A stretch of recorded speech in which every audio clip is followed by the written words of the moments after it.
একটা ভারত পাকিস্তানের খেলা যখন হয় অথবা সাউথ আফ্রিকা অস্ট্রেলিয়ার খেলা যখন হয়, তখন যে তুমুল প্রতিদ্বন্দ্বিতা ক্রিকেটে আমরা দেখতে পাই, বাংলাদেশের রাজনীতিতে সেই প্রতিদ্বন্দ্বিতা আমরা দেখতে পাচ্ছি। আমরা এটাকে জোহরান মামদানির ব্যাপারের সাথে তুলনা করছি না। নিউ ইয়র্কে দেখা গিয়েছে একজন জোহরান মামদানি, কিন্তু বাংলাদেশে ফরহাদ, তারপরে আমাদের এই সাদিক কায়েম, জাহিদ, তাদের মতো অসংখ্য জোহরান মামদানি তৈরি হয়ে আছে। এই কারণেই জামায়াতে আমির এই কথাটি বলেছেন যে চাকসু, জাকসু, রাকসু, ঢাকসু এই সংসদ নির্বাচনগুলোতে জাতীয় নির্বাচনের রিহার্সেল হয়ে গিয়েছে।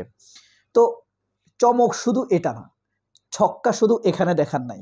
সেই 2024 সালের 5ই আগস্ট শেখ হাসিনা যখন পালিয়ে যাওয়ার সাথে সাথে সর্বপ্রথম ওয়াকার সরাসরি ফ্রন্টে দিয়েছিলেন ডাক্তার শফিকুর রহমানের সাথে। সেখানে ছক্কা হাঁকিয়েছেন, সাথে সাথে তিনি যাননি, তিনি অপেক্ষা করেছেন, সময় নিয়েছেন এবং তারপরে সেখানে গিয়েছেন। যদিও সেটা নিয়ে বিতর্ক আছে সেখানে যাওয়াটা আসলে ঠিক হয়েছে কিনা। লন্ডনে গিয়ে অসুস্থ খালেদা জিয়াকে দেখতে গিয়েছেন, এটা জামায়াতের ছিল আরেকটি ছক্কা। জুলাই শহীদদের তালিকা তৈরি করা জামায়াতের আরেকটি ছক্কা। জুলাই 36 মঞ্চ তৈরি করে জামায়াত আরেকটি ছক্কা হাঁকিয়েছে। একের পর এক বাংলাদেশের ফ্যাসিবাদী, ভারতপন্থী এবং বিএনপির ভিতরে যারা জিয়া পরিবার বিরোধী ঘাপটি মেরে থাকা, তাদের মধ্যে মুহুর্মুহু কম্পন ধরিয়ে দিয়েছে, যেন ভারতের বিরুদ্ধে পাকিস্তানের সাইদা আনোয়ার, শহীদ আফ্রিদি, ইমরান নাজিরদের একের পর এক ছক্কা হাঁকানোর মতো বিষয় হয়ে দাঁড়িয়েছে। আর জামাতের সবচাইতে বড় ছক্কা কি জানেন? যেটা আমাদেরকে, এদেশের মানুষকে উপকার করেছে, যেটা জামায়াতের সাধ্যের মধ্যে ছিল, বলতে পারবেন? সেটি হলো প্রবাসীদের ভোটাধিকারের নিশ্চিত করা। এটা জামায়াতের একক দাবি। আপনার নীলুফালি ইয়াসমিন মনি, মির্জা আব্বাস, মির্জা ফখরুল, এরা কেউ প্রবাসীদেরকে ভোটার হওয়ার জন্য অনুমোদন করেনি, আগ্রহ চায়নি, প্রবাসীদের ভোটার হতে দেয়নি, সরাসরি বলেছে প্রবাসীদের ভোটার হওয়ার প্রয়োজন নাই। এটি ছিল জামায়াতের একক একটি প্রচেষ্টা। তবে হ্যাঁ, এটাতে এনসিপির কিন্তু সমর্থন ছিল, এটা অস্বীকার করা যাবে না।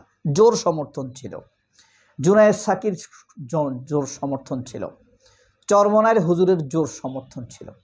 তো এই কারণেই এই ব্যাপারটা খুবই উল্লেখযোগ্য, বাংলাদেশের ইতিহাসে মাইল ফলক হয়ে থাকবে প্রবাসীদের ভোটাধিকারের বিষয়টি। এটা বাংলাদেশের জন্য খুবই একটা অর্জন। ভাই, বাংলাদেশে অর্থনৈতিক চাকা যে চলছে, এটা বিশ্বাস করেন শুধুমাত্র প্রবাসীদের জন্য। গার্মেন্টসের মালিক বলেন, ওষুধ কোম্পানির মালিক, দ্বিতীয় শিল্প হিসেবে ওষুধ কোম্পানি, তো এই কারণে ওষুধ কোম্পানির কথা বললাম, গার্মেন্টসের পরে এদের টাকা কামাই করে এদেশের শ্রমিকদেরকে ঠকায়, 8, 10, 12 হাজার, 15 হাজার টাকা বেতন দেয়।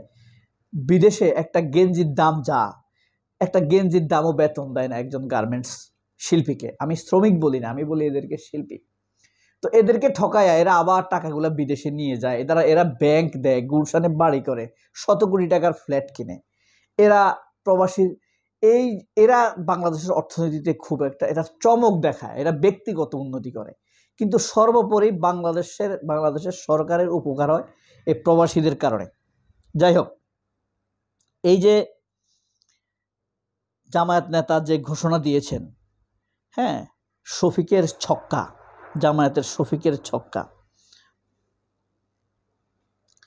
এই আপনার ডাকসুতে সংসদ নির্বাচনগুলো একে একে জিতে শফিকের মুখকে উজ্জ্বল করেছে আমাদের এই যে শিবিরের সভাপতি জাহিদুর ইসলাম বা জাহিদুর রহমান, কি নাম আমি বলতে পারি না শিওর।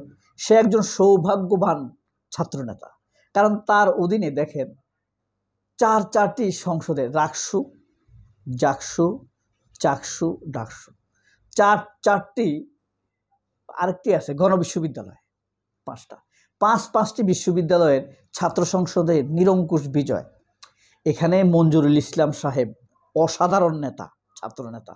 এই যে 24-এ যিনি নেতা ছিলেন, হ্যাঁ, তারপরে তার আগে ছিলেন যিনি রাশেদ, ঠিক আছে, তারপরে ছিলেন বুয়েটের আরেকজন ছিলেন। এরা যেই পরিমাণ কাজ করেছে, ছাত্র শিবিরের, এটা এই ছাত্র সংসদ নির্বাচনগুলোতে বিজয় দেখে দেখা যায়।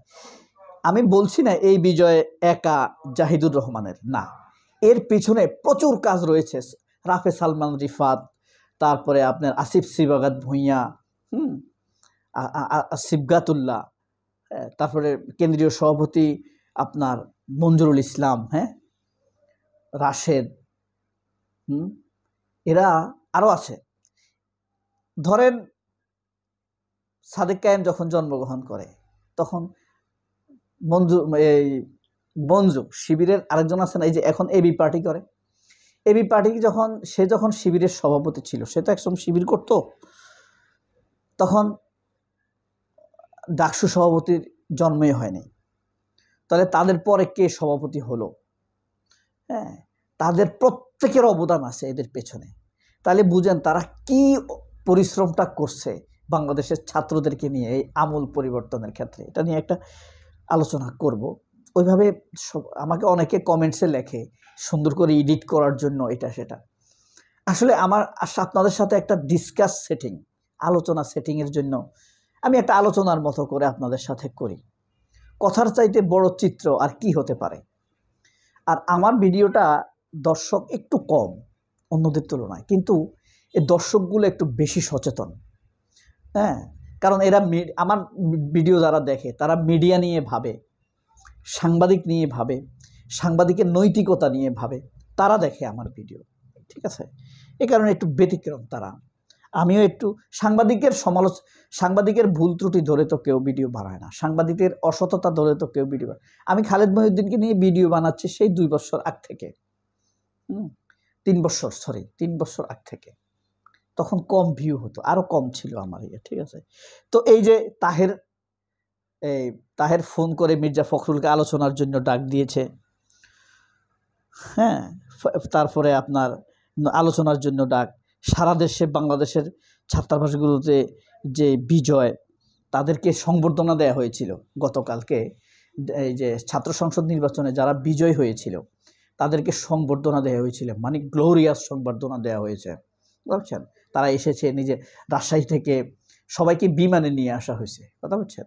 রাজশাহী, চট্টগ্রাম থেকে, জাহাঙ্গীরনগর তো কাছেই, মানে তাদের বক্তৃতা দেওয়া হয়েছে। সেখানে প্রধান অতিথির বক্তৃতায় জামায়াতের আমির বলেছেন